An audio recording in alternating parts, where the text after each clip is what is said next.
Голем дел од македонските компании не ги исполнуваат стандардите за да станат добавувачи на странските инвеститори во зоните. Странците ги ангажираат домашните фирми за достава на храна, помали услуги и слично, но не и во синџирот на соработници во производството.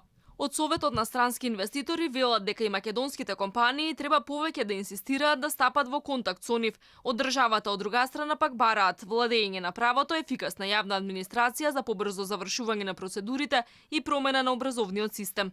I would mention product quality. Квалитетот на производот во смисла на тоа дека компаниите од Северна Македонија треба да понудат производи кои што ќе може да бидат вклучени во понатамошното производство на странските компании, кои што ќе бидат со добар квалитет, кои што ќе бидат стандардизирани и кои што ќе бидат во согласност со меѓународните и европските стандарди.